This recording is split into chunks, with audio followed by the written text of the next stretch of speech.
Thank you.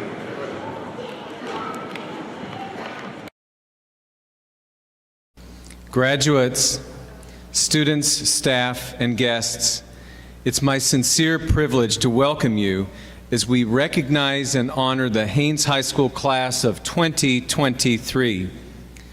As a former elementary school principal for 13 years, I always loved the very first day of school in kindergarten. Graduates, the same feelings your parents, family, and caregivers had on your very first day of school, they feel again today. Pride, excitement, love, and worry. It feels the same. I can also read their minds because tonight I am one of them. We feel this went all too fast. But that said, it's exciting, and it all starts now. But you're not alone. We are all here supporting you and are always ready to help as we work to make our world and community a better place, of which we know you will do both. Congratulations on your accomplishments, and hang on to this moment forever. Remember this feeling as you set and achieve your life's goals. So on with our ceremony. It is my pleasure to introduce our first speaker this evening, salutatorian Matilda Rogers.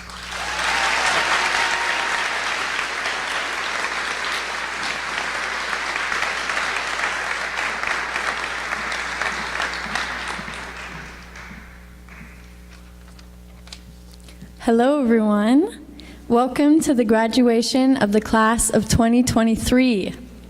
Tonight, we are surrounded by family, friends, teachers, and beloved community members. The support you have shown us all right up to this very moment has been overwhelming. To say thank you would be an understatement.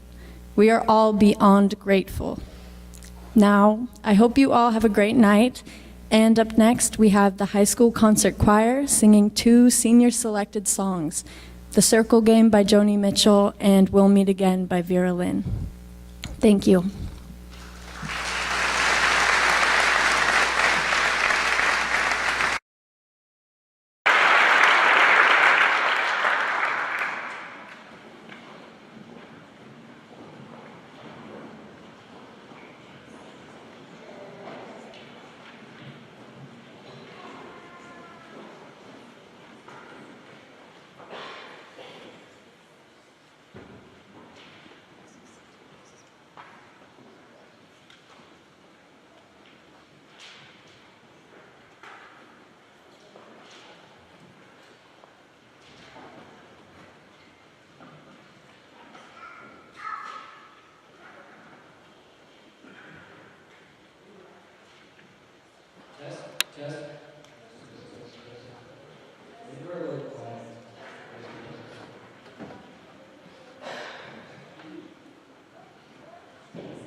Hello, I'm co-salutatorian Marin Hart. Thank you everyone for being here today to support my wonderful class and I. After much deliberation, we decided that our formal math teacher, Mr. Dagan, would be the best choice for the 2023 commencement speaker. He has worked hard to impart knowledge and wisdom into each and every one of us, and we are forever grateful. I would now like to introduce Mr. Dagan to come up here and give his speech.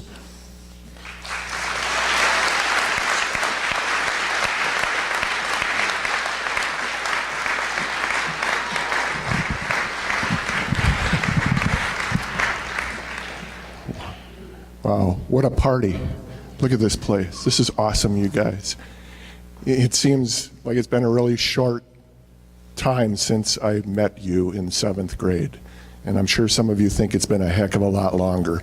But nonetheless, thank you very much for inviting me to do this. I feel privileged. I feel honored. This is an awesome way for me to finish out my time here at the school. You know, Marin introduced me as your math teacher, which, yes, I was. But you know, some of you know I wasn't a math teacher for many, many years. I was a science teacher. Hey, Mr. Dagan. Hey, Luke. Have you ever had a snake? Well, actually, yeah, we had a snake once. Yeah, we had a snake. I'll look and see if I can find it.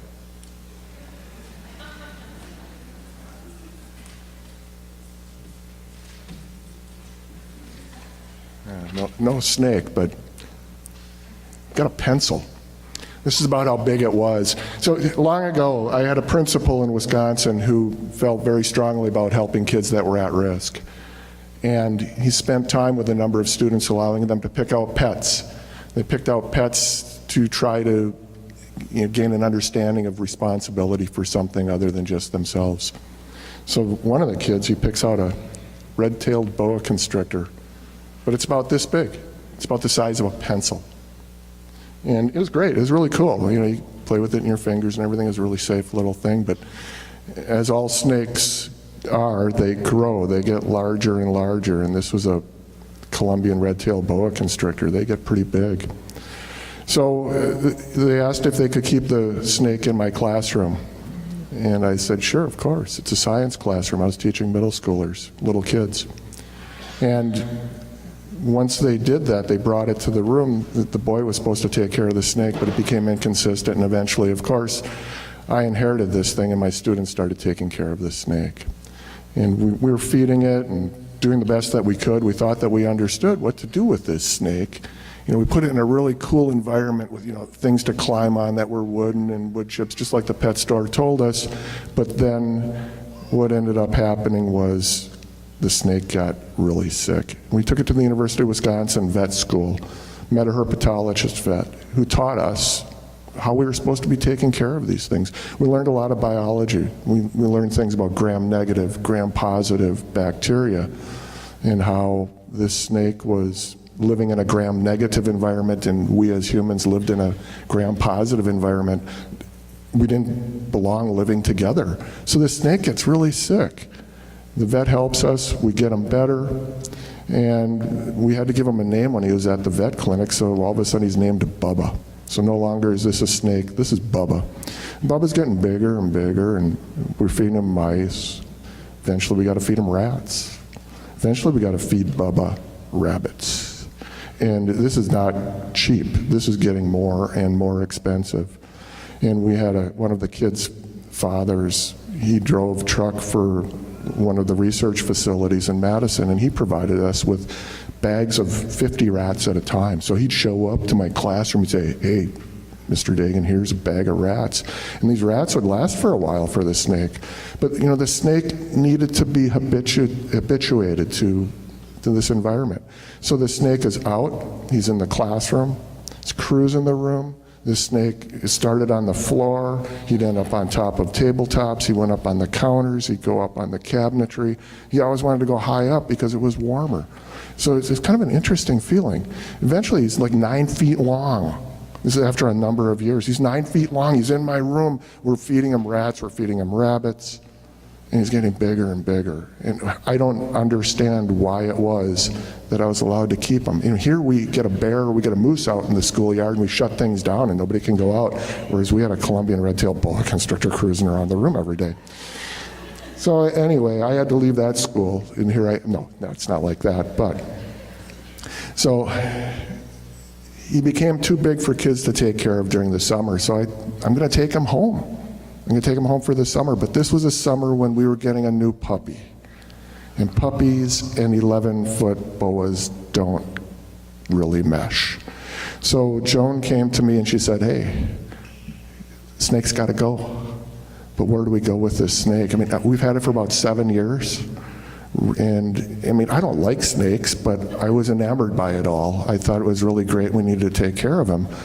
And Joan reached out to the Humane Society, the local Humane Society, and they said, hey, a lot of people get little snakes. They like them, and they can't get rid of big snakes. Everyone wants a little snake. No one wants an 11-foot boa. So she pleaded, and eventually the people in Dane County back in Wisconsin, they set up getting this snake sent down to Southern Illinois to a university.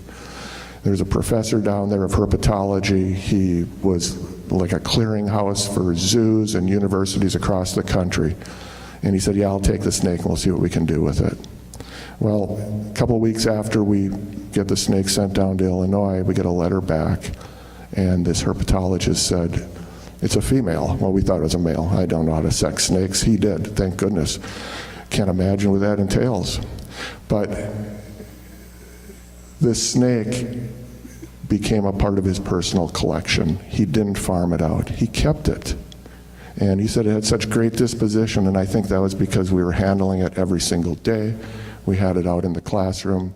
Kids they'd walk around school with it. It was a really neat thing. So anyway, why do I tell you stories? A lot of the stories you say, there's a story. How? No homework. Last time on the quiz, maybe it'll be next week. Well, sometimes things are subtle. There are lessons to be learned. Jim Lum was the principal. He's an incredible man. He was reaching out to those who needed support. Make yourself available to help others. When the snake wasn't being taken care of by the student that received the snake, it was like, day in and day out, who's taking care of it? I felt like I was being taken advantage of, and I drew the line. You guys stand up for yourself. If you feel that you're being taken advantage of, speak up. Going to a herpetology vet, what was that all about? Well, that was a great education. I'm a biologist by my schooling and everything. And it was incredible to be able to meet this person. But we thought we knew what we were doing. So the lesson is that even when we think we know what we're doing, we need to be open to learning new things. Lessons in life are everywhere. Be open to knowledge, as it's going to come in many forms and in every way imaginable. And then this parent that provides Bubba food. Offer to help in your community when you see the opportunity to do so. Joan presses on me to move this snake on. Well, there's a lot of things to be learned there. You guys have heard a million things. But listen to those that you trust. Others can help you step out of yourself and to see things more clearly. So, why did I do this? I don't even like snakes. I really don't. I mean, I do, but I don't. They're spooky. Taking care of your animals. It's an important part of life.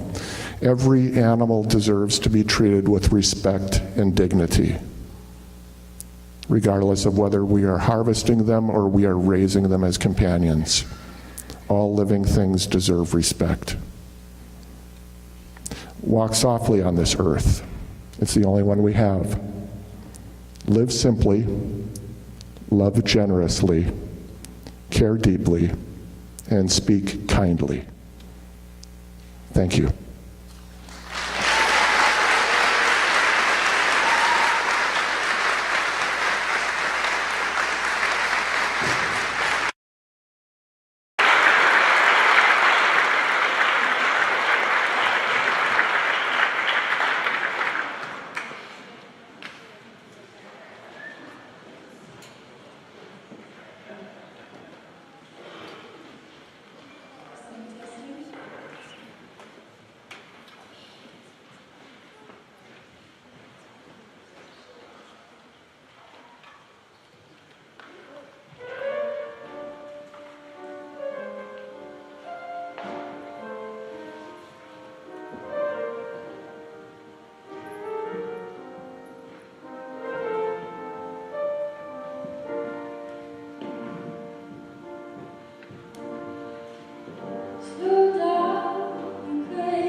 That was beautiful. At this time, I would like to recognize our Student Honor Awards. The students wearing the blue and gold cords are members of the National Honor Society. Alison Benda, Sal Chapell, Luke Davis, Koa Doddridge, MacKenzy Dryden, Avari Getchell, Grace Long Godinez, and Jacob Weerasinghe.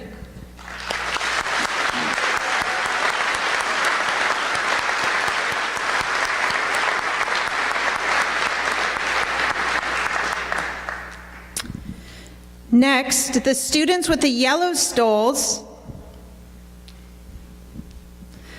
have earned a cumulative GPA of 3.7 or higher.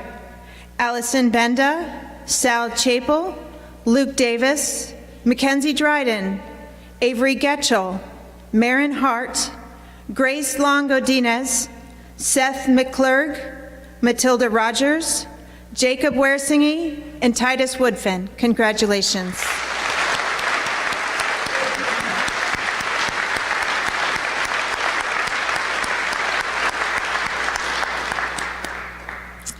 And finally, receiving the medallion is our valedictorian, Alison Benda.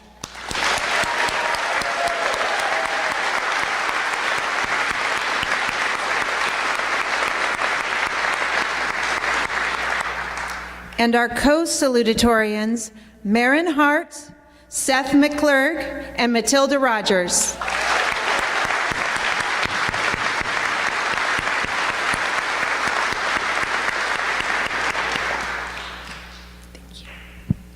And now we will hear Wonderful World by the Man Choir.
Doom